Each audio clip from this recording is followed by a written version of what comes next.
We welcome you back. It is another edition of Inside Boxing Live presented by PPV.com. It is Canelo Berlanga Fight Week. We will be heading out to Vegas in just a few hours. Dan Canobio and Chris Algieri, of course, every single week.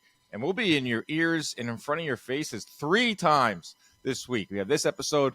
We have Thursday and Friday in Las Vegas, and it's all brought to you by PPV.com. They are proud presenting sponsor. So go ahead and order Canelo Berlanga on PPV.com and join me, Chris, Jim Lampley, Lance Pugmire in the live interactive chat on Fight Night. Follow us all week long. We're going to be giving away pay-per-views. You can order the fight on your phone, on your tablet, your big screen TV, of course, if you want to have a fight party, which I'm sure a lot of you will. It's going to be a great time out in Las Vegas as we depart for another Canelo Fight Week in Las Vegas. Chris, wow, we're here. Wow. Yeah, these Mondays are coming at you fast, man. I feel like these weeks are just flying by. We're mid-September. We're in Canelo Fight Week. We're in the nitty-gritty of fight season. So took a little respite. Like that word? Yeah. We had a little reprieve there in end of August, but it's turned up once again. It is turned up full throttle. Like a Vegas Fight Week with Canelo is full throttle. There's going to be some UFC action. I don't care about UFC so much, but there will be a lot of MMA fans out for the Sphere.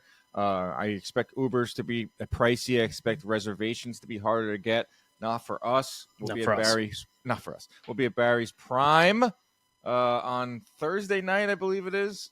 We'll have our live show on Thursday. Here's the plan for everyone out there. Thursday, I'm getting there Tuesday night, which is the earliest I've ever arrived in Las Vegas. For those of you keeping track at home. Tuesday, I've never been to Vegas on a Tuesday. Land Tuesday night. Wednesday, we hit the ground running content with Canelo that you'll be seeing, and all the fighters that you'll be seeing on social media. Thursday, Chris arrives, and then we have our live show. I'm excited about this. Live from Radio Row with guests. We're going to have guests being brought to us. I think we have Leonard Ellerby on the docket so far. Some fighters who you never know who's going to pop in. Want to do that sometime around in the afternoon on Thursday. Thursday night, we go to Barry's Prime. We eat like kings with the PPV crew. Friday, another live show following the weigh-in, where Chris likes to do his best work is by sizing up these guys, seeing the last couple things, giving you some final picks and betting odds and predictions and all that fun stuff. And then Saturday, live interactive chat from T-Mobile Arena. I announced this yesterday, Chris. I know you're not a big Twitter guy. I announced it on Twitter that I'll be on the broadcast. The DraftKings partnered up with DraftKings. All right. Let's go. It's not just you, Chris. I got to keep up with you, man. You're over on ESPN. I'll be on Prime and PPV.com giving my picks, which is it's one thing to send them out into the ether on Twitter. I'm going to be giving my picks live on the broadcast right before the fight, which is very, very – I think I have to step up my game now and make sure these picks hit. Hopefully you're in an upswing right now. And you're on a heater rather than a slump because now you're on display. Can you believe that? I think they made a mistake. I'm like, you guys really want me? You took it on me, right? This Dan, like no, don't let the imposter syndrome creep in. No, own it. Go out there and show up and do your thing, man. Yeah, man. I can't wait. So it's gonna be a hell of a week, and we'll have you covered. PPV.com on social media, Inside Boxing Live, Chris's Instagram, mine. Hinge, Bumble, you name it. We're on those apps. I'm not on those apps. Don't look for me on those apps. No. If you find me on those apps, that ain't imposter me. Syndrome. That ain't me. No, that's an actual imposter, not the syndrome. That ain't me. I've never been on a dating app ever in my life. Oh, great. And he never will be, folks. Never will be. Unfortunately, about to delete them because they are just trash. Trash. Let's get into better apps. Let's get into PPV.com apps. Let's get into pay-per-view apps. Let's get into one of the bigger stories that dropped over the last 2 weeks because there aren't a lot of fights to talk about. So we're talking about the business of boxing. Of course, we're talking about Turki Al-Sheikh, who wants to save the sport, who wants to be the most influential face in the sport, who wants to service the fans.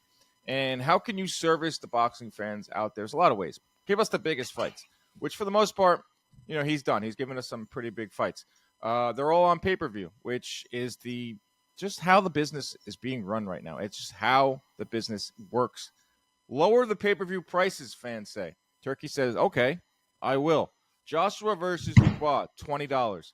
Shakur Stevenson, Beterbiev-Bivol show, $14.99. The Golden Boy show, which is supposed to be some, ode to Latino night with Gilberto Ramirez headlining and a pretty decent card, like a 5-on-5 of sorts. Reportedly is going to be free. Turkey tweeted out, I would like to get a network involved. It's not going to be on pay-per-view. I want it free to all. So he is listening, Turkey, and he is trying his best to lower pay-per-view prices. But I'll ask you this, Chris. Will lower pay-per-view prices stop pirating? Will lower pay-per-view prices increase the amount of buys? No, yes. In that order, respectively, to your questions. Will it stop pirating? No. Because if it costs $1, people will steal it. Even if it's free, people will try and steal it just because they can. That's just the way people are. But will it increase pay-per-view buys numbers? I do believe it will, and I think it's ultimately a good thing. It's gotten to the point. The pay-per-view prices are just exorbitant. And listen, inflation is a real thing right now. People are struggling to pay their bills. I hate when boxing fans are sitting there being like, I can't afford to watch my favorite fighters. That's such a crazy thing. It blows my mind. So this is great. This is going to allow more of the fans to purchase and see their favorite fighters, see these fights. It's also going to build more stars in our sport, which I think has been severely lacking lately. One, because the fighters don't fight that often. And two, these crazy high prices. The price point to boxing has never been so high. This used to be a poor man's sport, and now it is one of the more expensive sports to be a fan of. It is quite expensive. There are going to remain pay-per-views because just the way, like I said, how the economy of the sport works. You can use that money that you buy the pay-per-views with to pay the fighters to cover the cost. That's never been a problem, though, for Turkey. The cost is not an issue. They're putting on exorbitant events. They are losing tens of $20 million reportedly on these events, but it comes to a point where I'm sure they don't want to continue to lose money, but they can also afford to slash these prices, and it's an experiment. This is the part of Turkey Al-Sheikh heading into boxing that I really love. Because I don't think this would happen in a normal time frame. Like, I don't think Eddie Hearn, out of the good of his heart, even though he doesn't set the prices, or the networks, I should say, out of the good of their hearts, are going to just drop the prices and see if it works. That's just not in their DNA. It's just not in the business model. So with Turkey, who has a lot of money to play with and seems like he can take risks, is now going to introduce this experiment. And I'm very curious to see how it turns out. Just like an experiment where I'm going to have a 5-on-5. I'm going to have Eddie Hearn work with Queensberry, and I'm going to have different platforms come together, and I'm going to have different fighters fight on different cards. That experiment, I think, has worked great because now fighters are more willing to fight each other, and we're getting bigger and better fights on a more consistent basis. Now to the business side. Let's see if this experiment works, because I really do think it's going to work, Chris. To answer my own question, is I do think it will stop pirating to an extent. Of course, $20 is still $20, $15 is still $15. There are so many of these websites out there. There's more. It's like guns in America, not to get political. There's more guns out there. Like, you can't put them back. Like, there's so many streaming sites out there that the regulators can't go in and stop them all. I know Stream East is one of the best ones out there, got recently taken down. Like, there's a million more out there. So I don't think they're ever going to be able to stop the sites from operating. But the lower prices could give you a little more incentive, because I've heard from a lot of fans that's like, oh, if the price was a little lower, I'm more likely to get together with my buddies and pool together the money, or more likely to check it out. And that money will funnel back to the fighters, and that money will funnel back into the event. It might not be the crazy, crazy revenue that some of these promoters see and networks see, but it's still something, and it might get adjusted properly. But you see Dana White, they've asked Dana White about piracy quite often now when he does his post-fight interviews for his Contender Series. And he wants to prosecute pirators, people that steal it, prosecute them. He stopped a few sentences short of, stone them and lynch them in front of the town. Like, I wouldn't go that far, but there should be stiffer penalties too if we really want to get on our high horse here. Well, do we want to age ourselves here, Dan? Remember Napster? Oh yeah. Oh, all those music. Metallica put an end to that. Well, that's what I mean. Like, so listen, Dana is not that. It sounds crazy. He's not that off, because they were sued. There was tons of lawsuits that came out because of that, because there's intellectual property and it's a real thing. And listen, man, this is a business. I know this is an entertainment sport, but it's a business at the end of the day. And these guys are not in here to make money. They're not here to give fights for free. This is, I mentioned it's a quote unquote poor man's sport. Promoters ain't poor. They've never been poor.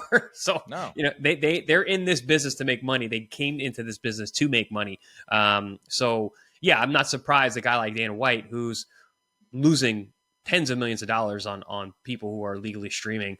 I'm going to go on the record. I've never paid for a UFC card, but I've watched a bunch. I've never purchased a UFC card. No knock on the UFC. But I've bought almost every available, pay-per-view boxing card that's ever been. You mentioned fight parties. That was a big deal at my house growing up. And is a big deal in my new home now. So yeah, I don't knock Dana for saying that, because he's right, and there might be money coming his way down the line. Honestly, the thing with Napster though, that was like they were suing an entity, like they were suing a corporation. They were suing one thing. Dana's looking for perfect, like, yeah, some of these sites, but like he's looking for like individuals. Like he's looking to knock on your door. Like Dana White's to knock on your door. You got that pay-per-view? Did you pay for that? No. Yeah. Well, how about with me, pal? Okay. Well, how about we prosecute the guys who are stealing Instagram pages and Twitter accounts? Because those are individual people too. But it's so difficult to track any of these people down. You're gonna go after like some high school kid who's can't afford the fights anyway and is streaming them, because of course is the sites. You got to go after exactly. You go after the site, what's actually handling the server that's doing that. It's the only way to do it. But like I understand, like the fans, they have fatigue, and like you said, because like inflation's real, like times are tough. I understand that, and a lot of the time they're just like, oh my god, I can't believe I have to buy another pay-per-view. I can't believe I have to buy another thing, and then they're like, I'm gonna go and steal. They don't feel bad. Like they don't feel bad. I'm sure you remember this too. Well, maybe not. You're Mr. Copybox growing up, but like, oh stop. We used to save up for pay-per-views in high school. Yes. Saving up. Bob didn't hand me anything. Bob was like, hey, you want to watch this WWF pay-per-view? That was big for me. Like, Dad, I want to order Royal Rumble. Mm-hmm. Well, you better get like all your grades, or like I'm not paying $70 to watch a bunch of these guys in spandex. Yeah. Play make believe. We used to pool it together. We used to. Oh no, fight parties. You had to come in. There was a jar. You put the money in the jar. Boom. Put the money in the jar. Because we were watching fights before we could drink, so it wasn't like you were coming over bringing booze. You were coming over to watch a fight. Nowadays, it's Chris. Now it's like, and then bring. I don't need cash, guys. Bring me bottles of liquor. Bring me booze. Bring me food. Bring me hot Italian sandwiches. Chris got the meat down pat. Bring me a ribeye. You're welcome. Lastly on this, like I was trying to say, the fans I feel a little bit of fatigue, and they look at the promoter, they look at the network as being greedy, but oftentimes they don't think about the fighter. You're an active fighter, always will be, ex-fighter, active fighter, or not inactive fighter, I should say. Let me start. Inactive. I don't get paid to fight anymore. I'll put it that way. Yes, you're a retired former champion, Chris. Yes, you were someone that fought on pay-per-view. That is how you got paid. Yes. So how do you feel about people stealing pay-per-views? Oh, it's disgusting. It's disgusting. Not only does it irk me because it's taking money out of the fighters' pockets, you're hurting the sport on the whole, man. Like, and that's why I've been adamant. I've said it on our air. Like, I don't stream boxing. I've never streamed the boxing show. I watch them. I pay for them. And if I don't pay for them, I miss them. I don't get to watch them live. That's just how the cookie crumbles. If you don't want to pay to play, you don't get to play. So, I was never a stealing fight cards streamer. Even when I was younger, we paid for them. I mean, it wasn't really an option back then, but I understood how economics works, and fighters, are putting their lives on the line to fight. And this is how they get paid. It actually used to irk me when people ask for free tickets to my fights. I'm like, this is how I get paid, right? Like, I understand, like, I have some comps, but like, it's for my family. I don't know you that well. You think you're going to just get a free ticket, a free ride to watch me fight? Well, then no, you don't have to watch me fight then, because literally this is how I get paid. So it's the same token. as far as Yeah, I'm concerned. absolutely. It's an interesting thing we're going to keep an eye on. I'm really excited to see Joshua Dubois from a number of standpoints. You can Good order it fight. on PPV.com for $20 here in the U.S. Great fight, and it's at Wembley, and they opened up the capacity to be over 100,000.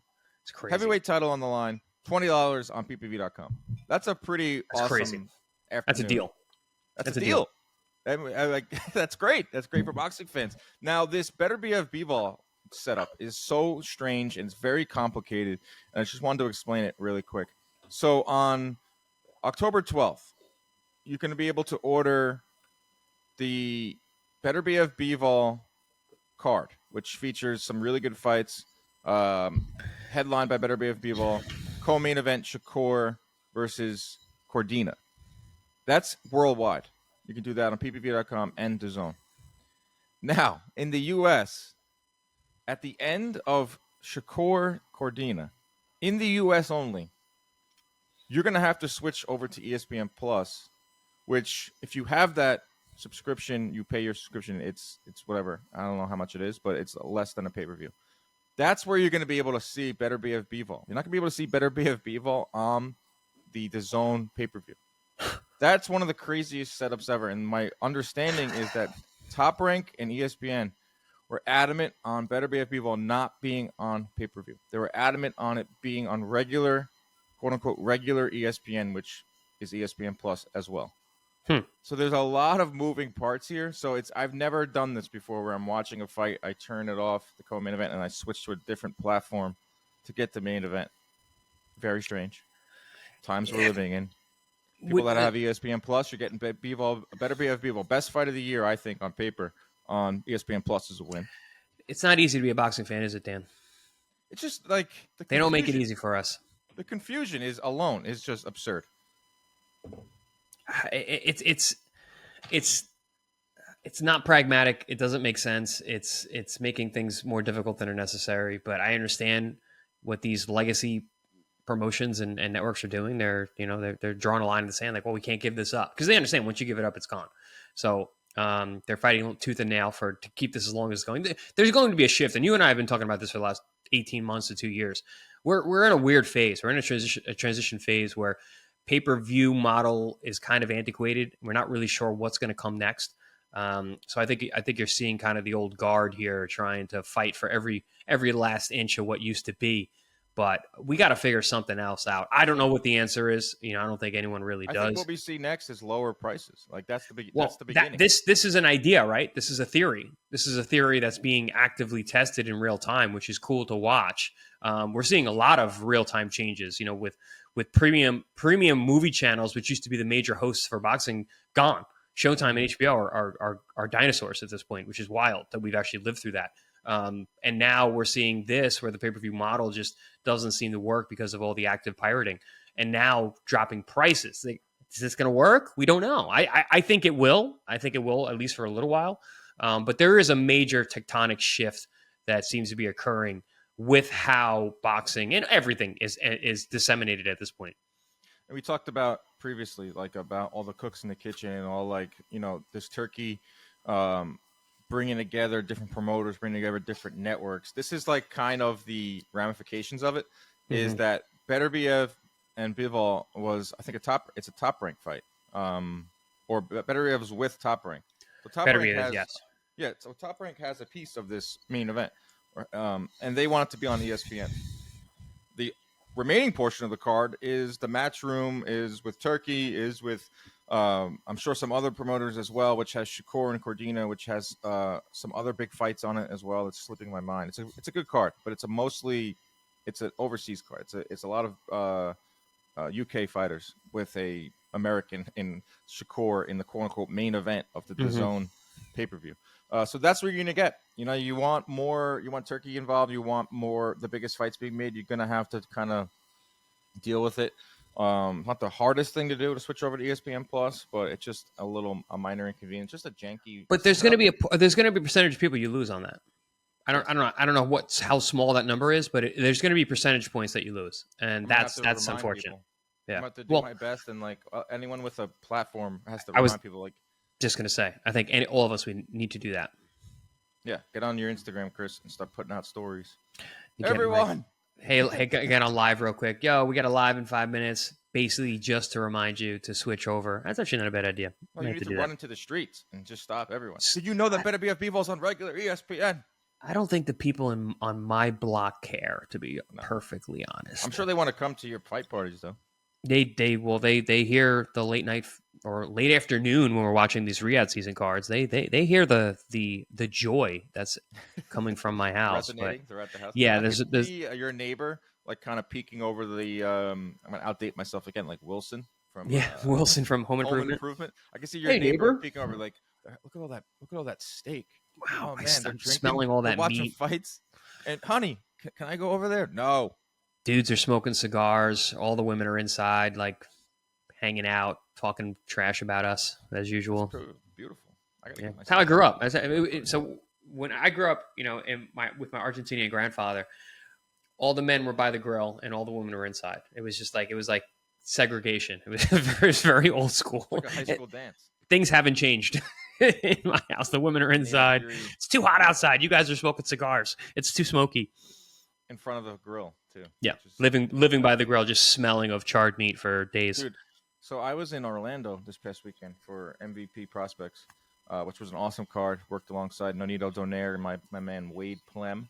They both rock, especially Nonito. Nonito's the man. He was so cool, bro. That guy is so much fun to hang out with. Like obviously I love calling the fights, but what I really love is like hanging out with the crew and hanging out with Nonito like the night before by the pool. And just telling stories, and I was asking him literally everything. I was like a fan. I was literally asking him, like, yeah, what's the most money you ever made for a fight? Yeah, what's the hardest fight you ever had? Like, tell me some stories. And he's willing. But I was in Florida, man. Orlando, I love Orlando, but it was some of the hottest and like nastiest humidity I've ever encountered. Like it hit me in the face right when I got off the plane.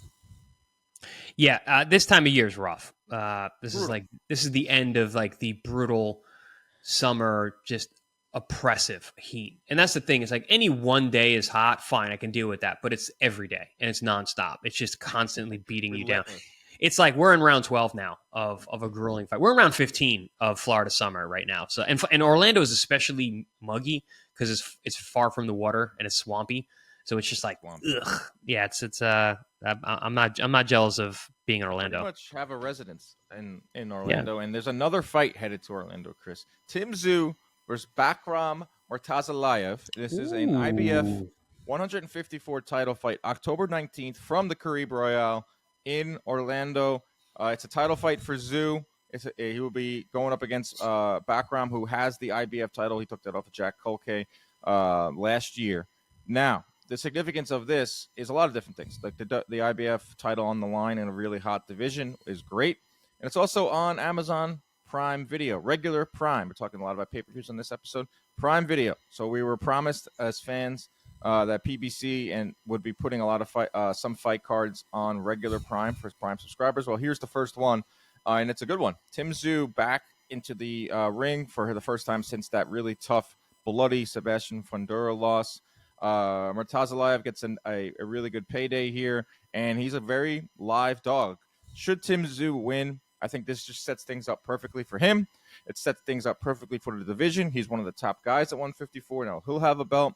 He'll join He'll join Crawford and Fundora, who are also belt holders.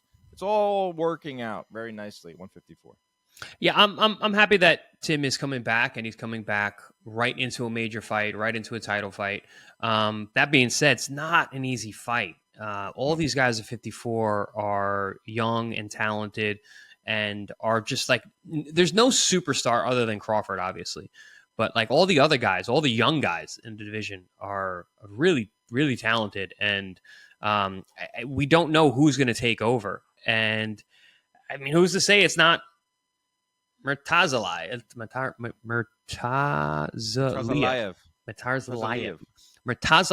Excuse me, Bob. I am sorry. Who's to say he's not? Because he's good. He's really good. He knocked out Jack Colque. Colque is super tough. I know he's long in the tooth at this point, but he gave everybody trouble. He's been in with so many top guys. Jack Colque was one of those guys. I remember when he would come up against for opponents, like even people in the gym. Like I was in the gym with Sergey when he got that fight with Colkane. I was just like, it's a tough guy to get your shot with. But yeah, I mean, and for him to stop him, that's super impressive. So yeah, who's to say it's not a guy like him? If he knocks off Tszyu, he's right in the mix now, because Tszyu, highly touted, obviously very disputed that last decision, but coming off a loss, he's got the namesake. 54 is one of the hottest, most interesting divisions, but also with no clear definitive endpoint. We don't know who's going to own that division at all. I mean, any that's a good actually betting line. Who's going to be the last man standing at 54? Well, it's kind of been like this for like 10 years at 154. 154. Yeah, but it wasn't as talented. No, it wasn't as talented. I had these debates on the show years ago about 154. Would you rather have a division that has one ruler like Canelo, or would you rather have a division that has parity where the titles change hands? You never know who's going to win. It has like a top 5-ish to 7. And that was the case with like Jared Hurd, Julian Williams, Jason Rosario, Jermell Charlo eventually became the ruler of that division. He became undisputed. Then he fought Canelo, and then the belts all dispersed. And now we have the second iteration of 154 that has Crawford and Spence as the elders, to say, the literally old guard. And you got Fundora, who is super exciting and can win any fight at any time. You got Mertazaliev, who is an unknown but really tough. You got Tszyu. You got guys coming up from 147, maybe Jerome Putenis. You got Charles Conwell. Probably leaving a lot of guys out at 154. It's a very, very fun division.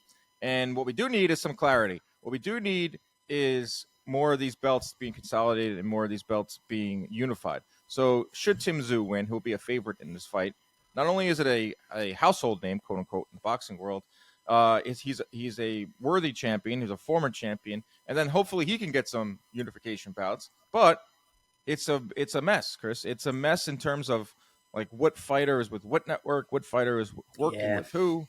Tszyu is supposedly turned down working with Turkey. I don't know how much I believe that, because I don't think anyone should just close a door on anybody. Then you have Fundora's whole situation. Is he going to fight Spence or is he going to fight Crawford? Then you have Crawford, who is now a champion with the WBA, who, if you hear from Eddie Hearn, and something that we've talked about on the show, is like Eddie Hearn would not be shocked if Crawford never fights again if he doesn't get Canelo. So what does this mean for the division? Who's the young Virgil Ortiz? Another name too. Like, I give it to the young guys. If Crawford is Canelo or bust, let's get these young guys in like some type of tournament, which will never happen, but a de facto tournament. That would be awesome, but like you said, there's so many moving parts. And you mentioned the old guard like Crawford and Spence. How much longer are they really going to be around? Like, I wouldn't even put them in last man standing. Fights. Yeah, wow. I wouldn't even put them in the last man standing situation. And I agree with Eddie, and I said it long before Eddie. I don't think Crawford fights unless he gets the Canelo fight. So there's that. So he's a guy. He's funny. I look at him as like a super champion. Like, I don't even look at him as part of that ranking. Yeah, he's the best guy at 154, but also I could very easily see him fighting at 160 or 68 to get Canelo, or 60 to fight Chris Eubank. He's transcended. He's transcended 54. He's waiting for offers. He's waiting for envelopes. Yep. He's as he should waiting for opportunities that don't come to anyone else, as he should. You're right. Don't think he's rushing and raring to get in there with Tszyu or Fundora or Virgil Ortiz. Spence, maybe. I doubt it. That doesn't really have the same cachet. No. Crawford, for sure. I mean, Canelo, for sure. Go up another weight class might motivate him. But I think it's Canelo or bust. And we're going to see what happens with Canelo this weekend, and then see where Crawford goes. Because, like we talked about last week, there's an order from the WBO for Fundora and Crawford to unify. And according to Samson Lukowitz, who represents Fundora, he does not expect to hear a single peep from Crawford until at least September 15th, which is the day after the Canelo fight. Which he's 100% right. Samson's very, very smart. And why would you hear anything before that? That guy has seen it all. Yeah. Discovered Manny Pacquiao. He's smart, and he doesn't mince his words, is Samson. He's a real boxing guy. Yeah. He knows what he's looking at. He's a guy who he combs South America and comes with these guys that come out of nowhere, and you're like, he just finds banana peels. Like, even if it's an opponent, like it's just like, oh no, Samson's in the corner. Here we go. I've seen it It's so like, many times. yeah, I mean that Even guy. on undercards, I've seen him in corners with guys, and I'm like, ugh, here we go. This is Yeah. going to be an upset alert. He's got some of the bigger discoveries: Pacquiao, Sergio Martinez. I don't know if I don't know if he discovered David Benavidez, but he's working with David Benavidez, and yeah, he works with a lot of big fighters now. So that's the latest 154. Should be a fun one, October 19th on Prime Video from Orlando. I wonder if I'm working that weekend anywhere else. Man, I should take that ride. That's a good fight. I really like Tszyu. I'm a big fan. I like I his think there's gonna be a lot of style. Australians there, and I think it's going to be a fun one. And I think it's a fun resort. I've been there. Do we have about Australian 10 times. listeners? Do we have Sure we Australian? do. We I'm guys, sure if you are, get in our get on our page, get in our messages, get in our voicemails. We want to hear from our friends from I down know one under. for sure, Kat Mercer. She is a huge fan of ours, and Nice. she's listening for sure. And we'll get some more in there. I'm sure if you're listening, Australians are great fight fans, so Yeah, let us know that's- if you're making that trip over to Orlando. And I promise there's a lot more to offer in Florida than just Orlando. So maybe come for a following week. And Well, take a ride to Australians South all think Florida. that Florida is only Miami, so you guys are gonna have to come to Miami as well. So go to Orlando, but also set aside some time while you're on your holiday to go to Miami. Because listen, Australians are coming from very far away. They're not going to come for a fight. They're going to come for a month. Yeah, a month, even Yeah. better. Another fight that's being rumored is for a Prime Video in Minnesota, December 21st. Minnesota. David Morrell coming back at 175. This is reported by, I believe, Lance Pugmire, our colleague at PPV.com. I like how he's staying busy. Smart Who, move. Morrell? Yes.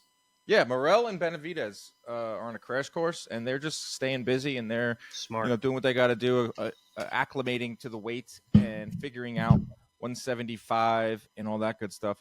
Okay, Chris, it is now time. We're heading to Las Vegas on this week. It is a big-time fight between Canelo and Berlanga. So what it also excited. means, it is Mexico versus Puerto Rico. It is a big talking point of this promotion, and we thought we would put together our own, or Chris's own, I should say. This is all Chris.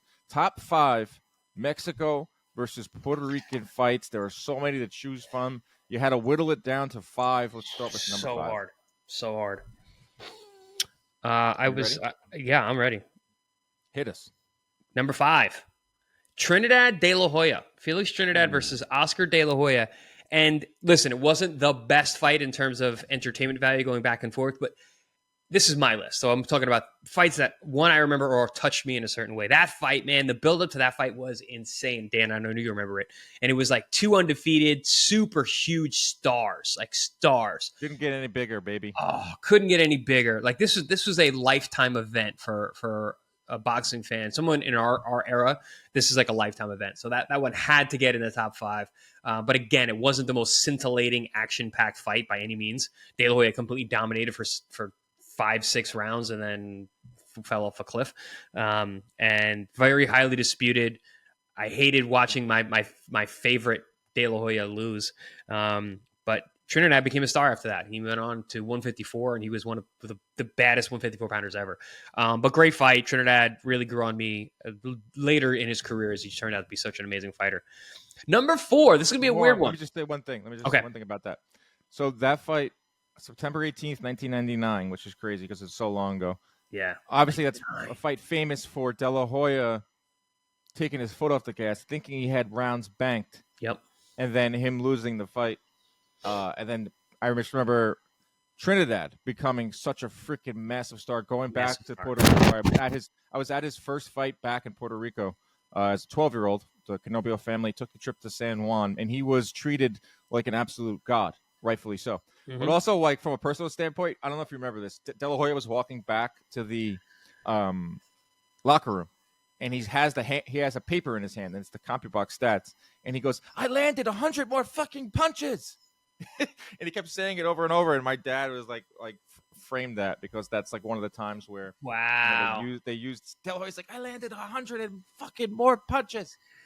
De La Hoya's brilliance that night when he was on, like the rounds that he won were so gorgeous. Like that was prime De La Hoya. His ability, his footwork, his in and out, his hard jabs, his combinations, the way he was able to let those punches fly against such a brutal puncher in Trinidad was tremendous. De La Hoya also showed his chin that night. He never got hurt. He never got rocked. He got hit with big shots, especially later on.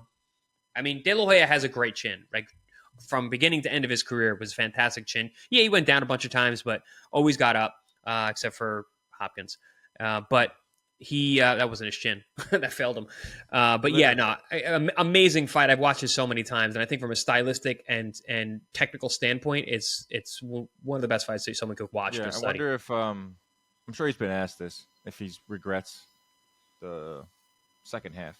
I would love to figure out what was going through his mind. I'm sure it's out there somewhere. All right, number 4. Number 4 is a weird one for me, or maybe for a lot of people. It's Orlando Salido versus Juanma Lopez 2. Ooh. So Orlando Salido, he's a weird career, man. He had a bunch of losses. His first title fight was against Juanma Lopez the first time. And Juanma was a beast then. Like, his record was crazy. He was blasting guys out. Just as an aside, he was in Orlando this weekend. Oh, nice. I mean, he was, dude, at one point, I've never seen a guy fall off so fast the way Juanma did, but like they were talking about him as being the next super Puerto Rican star because he was a monster. He was huge for the weight class, big power, southpaw, great right hook. And then Salido comes in. I don't remember how many losses he had at that time, almost double digits, I think. And just tough Mexican dude, not the prettiest style by any means, but just stayed in his pocket, boom, and he beat Juanma up that first fight, ended up knocking him out, becoming world champion, dropped him a few times. Then they got the rematch, and they're like, oh, is Juanma going to be able to right the ship and be the guy that we all thought he was going to be?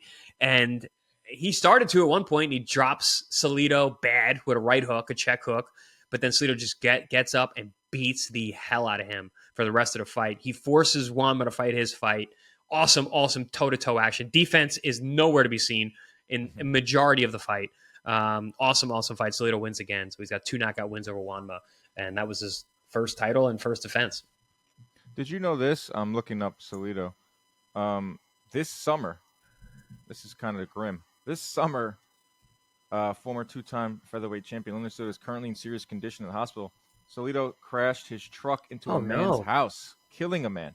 According to reports, Salido lost control of his Dodge Ram pickup truck, swerving off-road and crashing into a bedroom of a house. I know he was, like, running for some type of office. I know he has, like, doesn't say. I don't know the full story here. I don't know if he was, like, under the influence of anything. But I know he was, like, running for office. I know he had a pretty wild post-fight career. Mm-hmm. Also, he had a pretty wild fight career. defeated Lomachenko. Yes, I was just going to say that. He also was the first man to beat Lomachenko. All right. Number 3. Wait, hold on. I'm going to look up something real quick. He had 11 losses when he became world champion. That's amazing. It's got to be some type of record. Absolutely. 35-11 when he knocks out Juanma Lopez. Oh, no, he had won that before. No, he won it before that. Sorry. Either way, he still had 11 losses. He had a lot of losses before he became a champion. Yeah. Which I didn't know also about Nonito Donaire is that he lost his second pro fight. Yeah, because these are all WBO Latino, WBO World. No, that's Juanma. Yeah, he had 11 losses before he beat Juanma. Crazy.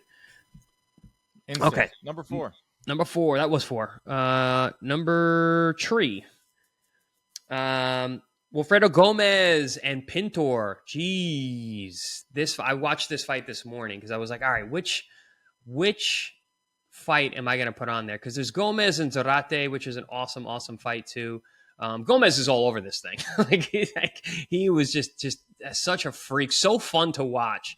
And he is a Puerto Rican superhero. But Lupe Pintor, man, this fight was insane. Back and forth. Basically, whoever was leading was winning. Whoever was going forward was winning the fight. Whoever's back was against the ropes was getting the shit kicked out of him. And it was the whole fight. It was back and forth, just kicking the hell out of each other. And Lupe looked like the sturdier guy, but he was the one down the stretch who actually got stopped. I mean, if you want to just see toe-to-toe action back and forth in its absolute prime, this fight. It's nonstop. It's bananas how much these guys hit each other, hurt each other, and then come back. It's crazy. There are times where they look tired. There are times where they look really hurt. Nope. Get right back to it next round, take over, just back and forth action throughout. A sick fight. Easily could be even higher. It's crazy that this fight's on a number 3 of any list. It's because the number 2 are so freaking good. Yeah, like that's how great this historic, what do they call it? Rivalry. The rivalry. Number 2. Trinidad Vargas. This one is so near and dear to me. Obviously, Dan, I saw you smile because this is our era. And 2000. Again, so Trinidad makes the list once again, and he's fighting for Fernando Vargas. So another one of my. This is one of the reason I hated Trinidad. He beat all my favorite fighters. He beat De La Hoya. He beat Trinidad. So Trinidad went from De La Hoya, took a return fight, and then returned.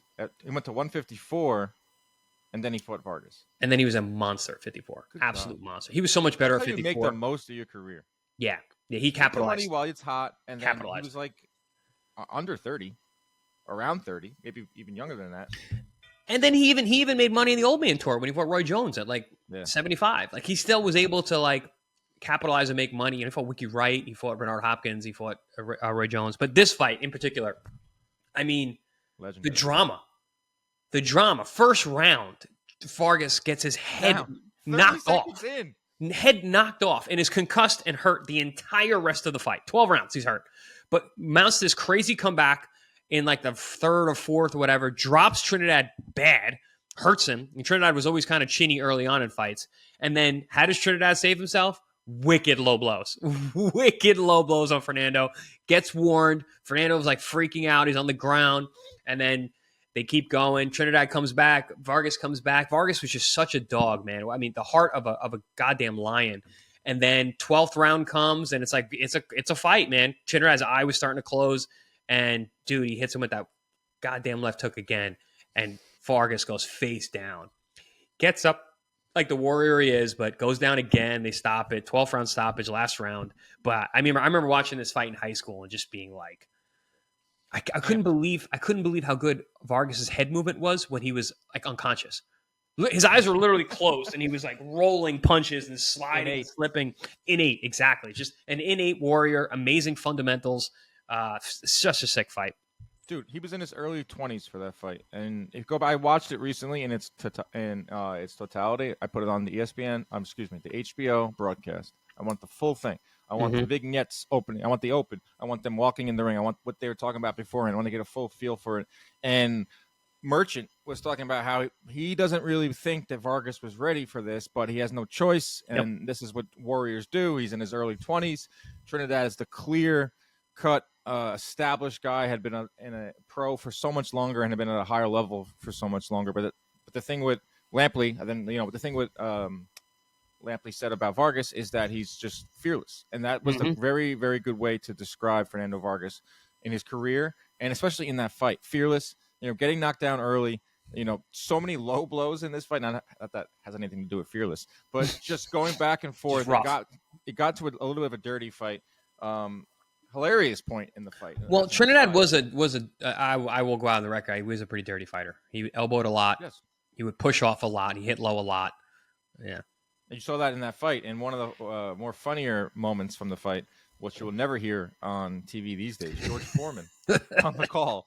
And it's like the third low blow. And Vargas is complaining, and they're going to let him take the time, the 5 minutes. And Lampley's like, I think Vargas is going to take the time here. His promoter, Kathy Duva, is telling him to take the time. And then Foreman, out of left field, out of nowhere, goes, a woman? A woman's going to tell a man that after a low blow? Canceled. That would, unbelievable. My jaw dropped. Not that it's whatever. You've heard that plenty of times throughout your life. But my jaw dropped because I'm just so not used to hearing that on TV. I'm not used to hearing that in commentary from the big George Foreman. And also another thing, too, a little tidbit from this, is Larry Merchant at the end of the fight, he has a great call. He closes the show like the champion that he is. Yeah. And if you live in New York and you listen to Hot 97, I think it was Mr. C, at the end of his set, would always play that drop. And I'm like, why the hell is Mr. C playing Larry Merchant? And I never really knew what fight it was from, but it came from that fight. And that's Trinidad, champion that he was. Ended the show. That fight had to end in a knockout. It could not go to the decision. Had to. Had to end the knockout. It was just a classic early 2000s. You paid for that fight on HBO. You got your money's worth. Just Was it awesome five stuff. knockdowns between the two? It was 2 in the first round, 2 in the last round, Yeah. and then Trinidad got dropped in the mid rounds. And then low blows and Low controversy. blows, and ref just stoppages, a wild crowd. getting wobbled, eyes swelling. What a fight! What a fight! Awesome. Number 2. Now number 1. Drum roll. And I think this might be on most people's list as number 1. Salvador Sanchez, Wilfredo Gomez. I mean, If you don't have it number 1, you almost have to. Out of respect. Out of respect of what a phenomenal fight it was. I mentioned Wilfredo Gomez, an absolute legend, Puerto Rican superstar. And I think a lot of, I don't know if I mean, the current crop of fighters and fans, I'm not sure how much they really go back and look at the greats of yesteryear, but Wilfredo Gomez is a really good guy to study. Just incredible balance, great punching power, technically very, very sound, incredible left hook, good right hand, had a jab. He did everything, and just super, super solid. And Salvador Sanchez, so young. So I had a VHS tape that I borrowed from VHS. Remember those, Dan?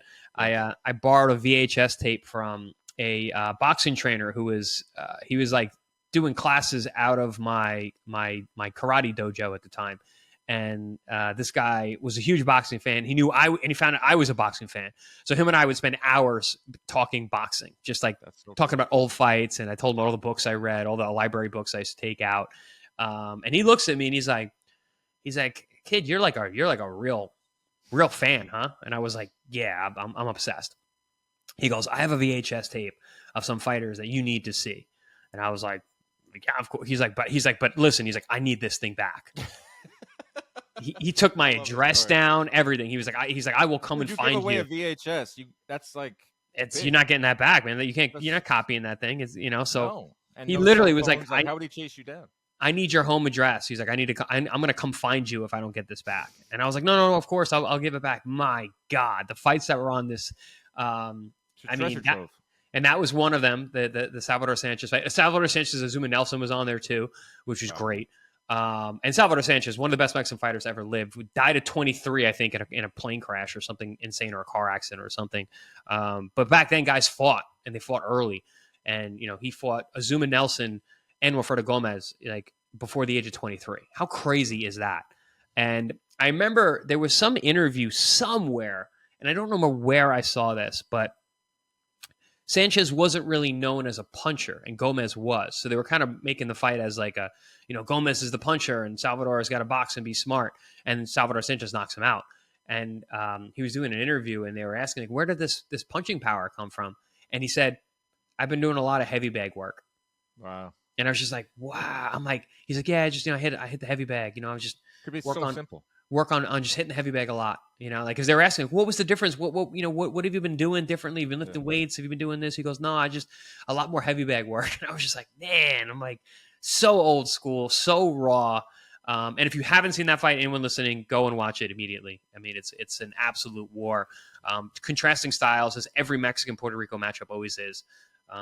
It's funny how, like, literally they have their own styles. There is a Mexican style. And it's not what everybody thinks it is. Oh, just come forward and bang. No, it's not at all. They have great technique, awesome hand position, good body punching, certain kind of body position posture that other fighters don't.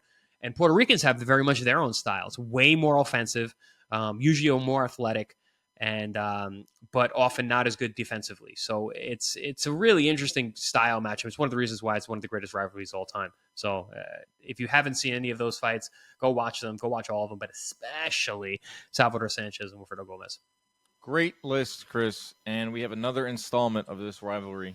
They're going to be talking about it all week with Canelo and Berlanga. Will Berlanga step up to the plate? We're going to talk about this all week because we know what Canelo's going to bring. What will Berlanga bring in this fight? Young, athleticism, youthful exuberance, power. Is he going to be oblivious? Is he going to walk in there and not have any respect? Munguia had a little too much respect. Well, Where does Berlanga lie in all this? Intriguing, interesting. We'll be out in Las Vegas. Cannot wait. Should be a real fun one. I would be out earlier, but I have to work Wednesday night. We got Pro Box show, Pro Box TV. Catch me never ends. and the man Paulie Malignaggi every other Wednesday. We Never got good ends. fights. So next time you hear from us, next time you see us, we'll be in Las Vegas Thursday and Friday. 2 live shows on our Inside Boxing Live YouTube. Saturday night on ppv.com. Watch me give you some live picks. We'll be in the live chat. I'm going to be in the chat while on the set because that's how I operate. Oh, you're gonna be doing both.